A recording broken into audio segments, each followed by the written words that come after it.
Mic checky. Where's the fuck? Okay, sir. So yeah, I went online and found a couple of questions here and there.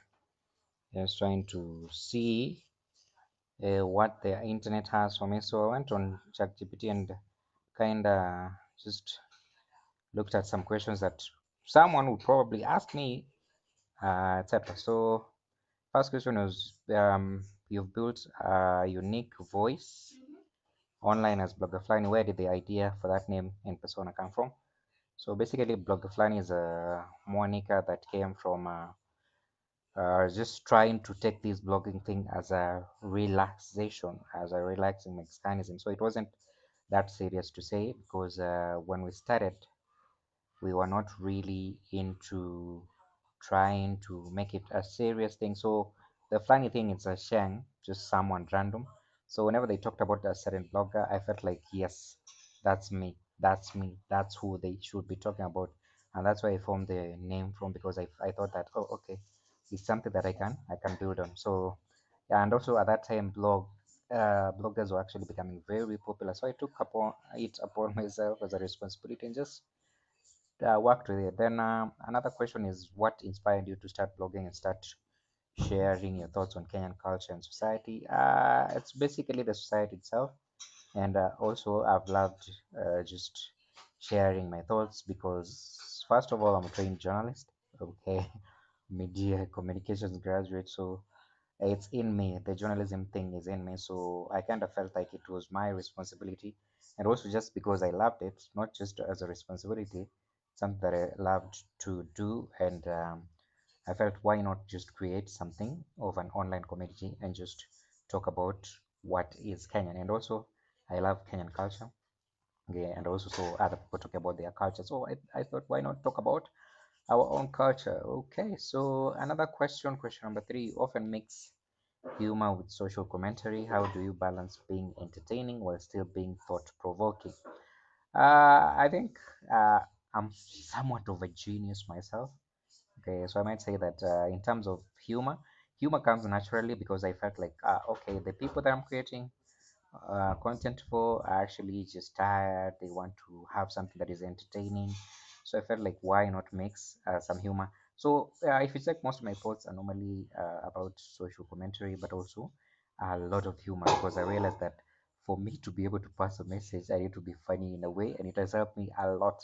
Even in marketing campaigns, I actually still do that. So you entertain people, but at the same time, educate them. I was actually called edutainment because I'm Edwin, edutainment at one point. Then, what's one topic you've covered that sparked the most unexpected reactions, positive or negative? Let me think. Oh, the freestyle topic. It's always been a topic that I've been preaching, especially in the rap or hip hop community. I feel like most people, especially Kenyan rappers, no one can really rap off the dome. So it has been bringing so much reactions, etc.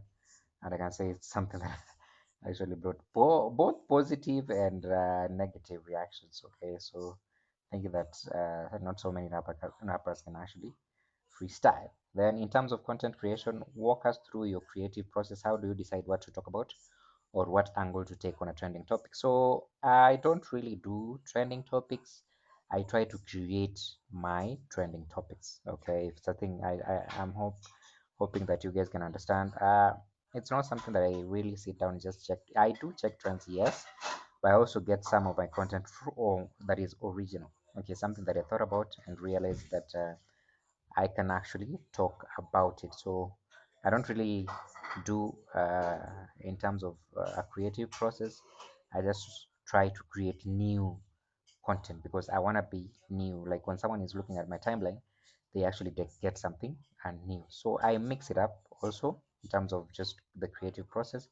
I mix it up a bit. So both the trending and also original content. So in terms of, do you ever feel pressure to stay relevant or keep up with the viral conversation, and how do you deal with that?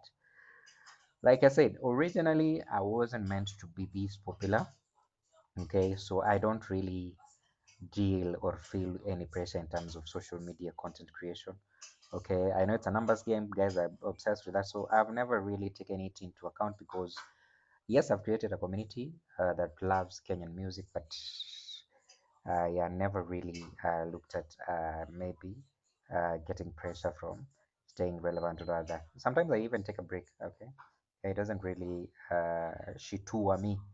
Then, in terms of culture and society, another question: in your opinion, what is the most misunderstood aspect of Kenyan youth culture right now? Um, I think what is the most understood aspect of Kenyan youth right now is that youth can't be leaders, youth can't be conversation movers. That has always been the most misunderstood aspect of it. We are seeing the change right now with the Gen Zs and millennials coming together to fight these, yeah, can I say messed up? Yeah, messed up government and all that. So it's kind of the thing. Okay, so I would say that. Now, in terms of how do you see digital content shaping public opinion and behavior in Kenya? Are we becoming more informed or more distracted? A bit of both, I can say, in terms of just looking at how we are as a society. Okay, so in terms of digital content shaping public opinion and behavior in Kenya, it is actually doing that. Okay, people are becoming more informed, especially in terms of elections, leadership, politics, etc. Okay, yeah, a few years back, we didn't even know who was the CS for education, who was the CS for IT, who was the CS for gender and whatever. But right now, we know all these people, so it's kind of becoming a thing. So I think that one is more informed. And in terms of distractions, a lot. Yeah, there's a lot of distractions, obviously. So just like I said, a bit of both. So question number 9: what is something you've learned about yourself through content creation that surprised you? Okay. What surprised me is actually what I've learned about myself is that I'm actually smart. Okay, that is something that yeah, I know. Yes, it has been there my entire life, but then when I get into discussions, especially online through content creation, I realize that, oh, okay, I'm actually making sense because so many people that I have conversations with actually respect me for that. So it has been a surprising journey, so to say. So yeah, that is something that I can really say that has surprised me. Okay, then the last question: what advice would you give to someone who wants to start creating content but is afraid of being judged or misunderstood? So first thing I would say, be yourself. I know so many people say that, but don't actually do it.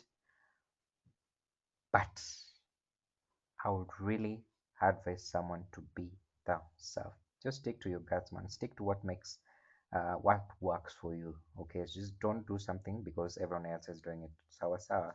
Stick to what makes you you. Okay, so don't be afraid to create content. Whatever you have, whatever you are starting any place that you are. Okay, when I started, I was actually doing audios on my phone. Okay, back then mimi tulianza na kina Adele by the way, for those who don't know. Tulianza na kina Adele. Adele is big right now. Mimi nilienda nikaanza kusoma, nikaanza kuhustle, nikaanza kustruggle na huko Moshe, Chaliwo Moshe obviously. So yeah, it's been a journey. So I'm glad that I'm here doing this right now. So like I said, I'm doing a bit of intros here and there.